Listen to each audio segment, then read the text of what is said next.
Once upon a time, there lived two sisters named Cheta and Ifechi. Their father married two wives, and Cheta was the daughter of his first wife, whilst Ifechi was his second wife's daughter. Ifechi and Cheta have never been close.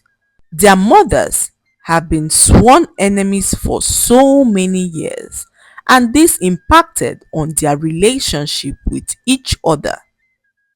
Despite this, Cheta has tried all that she could to extend a hand of friendship to her sister Ifechi, but this has not been successful because Ifechi believed her sister was a pretender. One day, Cheta went to the local market and stumbled upon a very beautiful dress.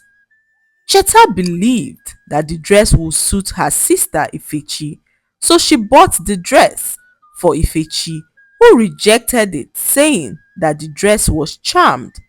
This broke Cheta's heart, as she loved her sister dearly and wished that Ifechi would grow above their mother's hatred to see that she genuinely loved her like a sister. Many years passed, and still all of Cheta's efforts to broker peace with her sister proved futile. One day, Cheta was heading to the farm when she saw an old woman carrying a heavy basket on her head. Cheta immediately approached the old woman and asked if she could help her carry the basket home.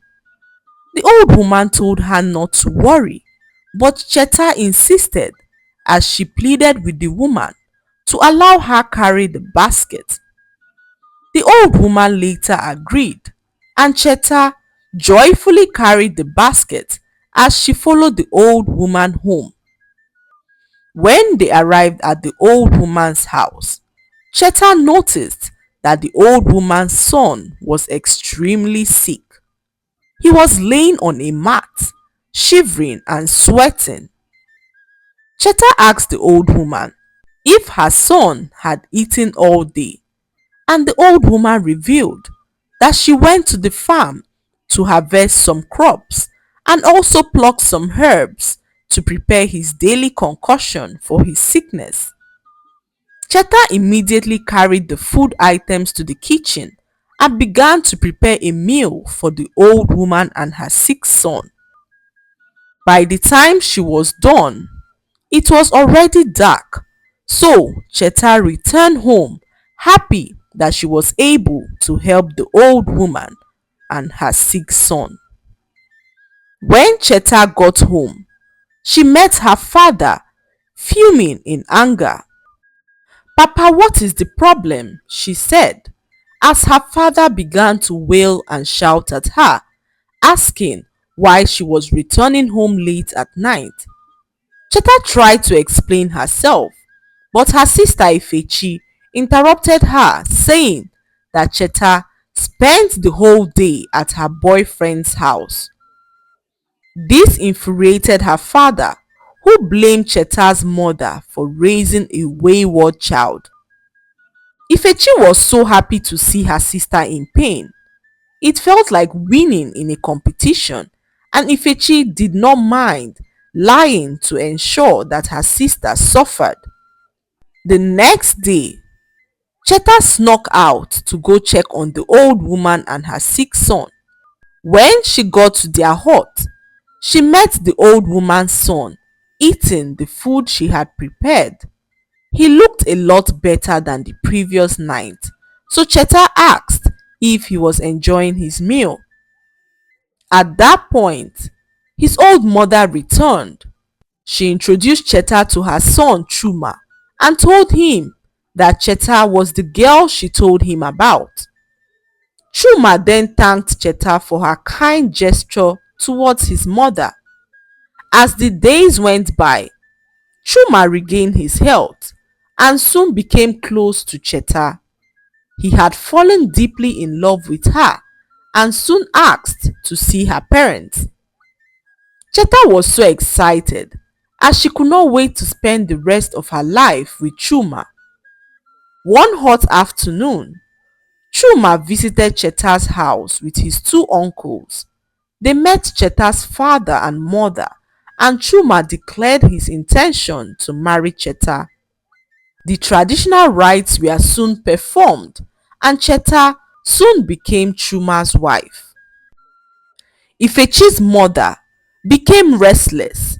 She could not stand the thought of her daughter single whilst Cheta was married. So, she pushed Ifechi into accepting the marriage proposal of Achebe, the village drunkard. Achebe was the popular village drunkard who could not do without his bottles. He asked Ifechi for her hand in marriage, but Ifechi turned him down a while ago as she could not stoop too low to marry a drunkard. However, due to Ifechi's terrible character, no man in the village had come to ask for her hand in marriage, only Achebe, and since Cheta was now married, Ifechi's mother coerced her into marrying the village drunkard. A few months passed and Cheta and Ifechi were now pregnant. They got pregnant at the same time, and Cheta saw this as a sign to push for peace with her sister Ifechi. She did all she could, but Ifechi remained adamant. A few months passed and the sisters were approaching their delivery dates. Cheta's husband traveled to the neighboring village for work, leaving Cheta in the care of her own mother. One fateful night, everyone had gone to sleep when a sharp scream was heard. It was Ifechi, who had just gone into labor. Her mother remained by her side throughout the birthing process. A few hours later, Cheta also went into labor. Her mother was so sick and unable to look after her daughter, so she pleaded with Ifechi's mother to watch over Cheta as she gave birth. It was a very busy night in their household as the two sisters gave birth a few hours apart from each other. Ifechi's mother then announced to everyone that her daughter Ifechi gave birth to a bouncing baby boy, whilst Cheta gave birth to a beautiful baby girl. Everyone was excited, including Cheta and her mother, as they thanked Ifechi's mother for watching over Cheta and her baby. Cheta named her daughter Mma, whilst Ifechi named her son Afam. Afam and Mma grew up so close. The feud between their mothers did not affect the bond they shared. They acted more like twins, and since Cheta was so kind-hearted, Afam grew closer to her and began to treat her like his own mother. This got his mother Ifechi jealous, as she could not stand the fact that her son Afam was spending more time with Cheta and her daughter Mma. Ifechi then decided one day to do something about it. She visited the popular juju man in their village, who gave her a substance to put into Cheta's pot of food. Ifechi was however scared of losing her son in the process, as Afam always ate at Cheta's house. So, she pleaded with the juju man to prepare the charm in a way that it will not harm her son Afam. The juju man agreed and requested for some drops of her blood to prepare the charm in a way that it will not be effective to her own child. When the juju man finished, he gave Ifechi the charm and directed her to put the substance in Cheta's food. Ifechi was so happy as she went on to pay Cheta a visit in her home. This was the first time Ifechi was visiting Cheta's house, and Cheta was so excited to see her sister in her home. Cheta went into her room to bring some drinks for Ifechi when Ifechi snuck into Cheta's kitchen to pour the charm into her pot of food. By the time Cheta returned from her room, Ifechi was standing in the living room. She pretended as if nothing happened and faked smiles and laughter with her sister Cheta so as not to raise any form of suspicion.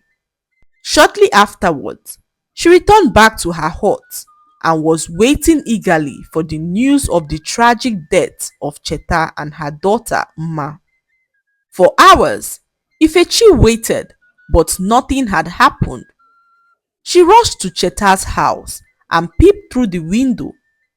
Cheta and her daughter were not dead, and this infuriated Ifechi, who went back to the juju man to complain.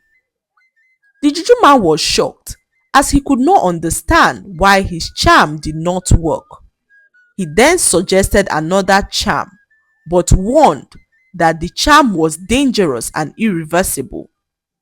He asked Ifechi if she would like to proceed with the charm, and Ifechi agreed.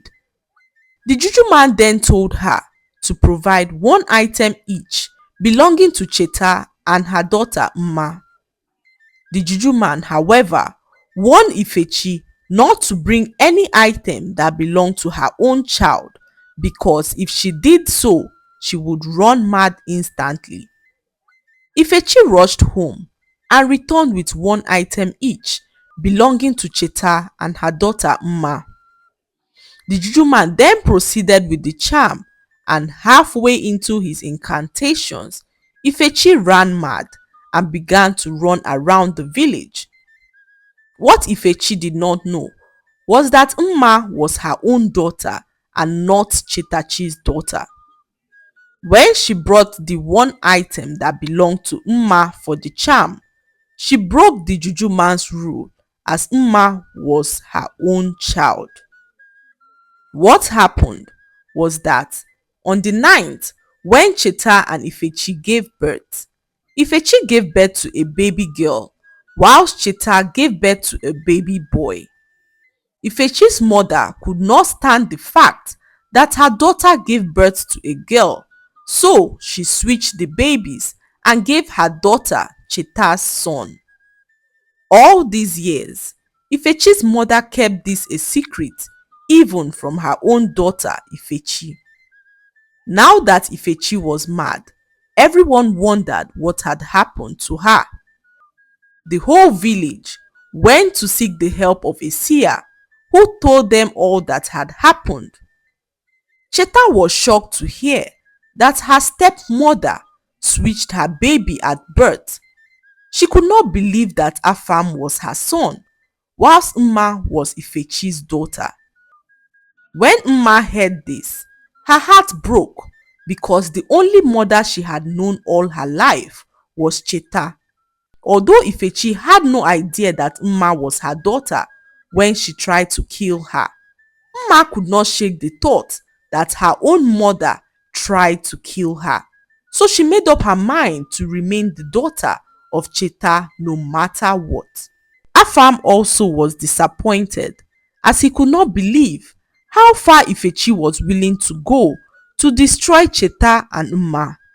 So he moved out of Ifechi's house to live with his rightful mother, Cheta. That was how Ifechi remained mad, and the whole village gossiped about Ifechi and her wicked mother, and no one wanted to have anything to do with them ever again. The lesson to be learned from this story is that deceit and jealousy can lead to tragic consequences for both the perpetrators and innocent parties involved. We should learn not to envy others and focus on our own blessings because envy always leads to loss of blessings and unforeseen dangers. I hope you enjoyed the story. Please like, subscribe and leave a comment. It helps us grow our channel. I'll see you in our next story. Bye.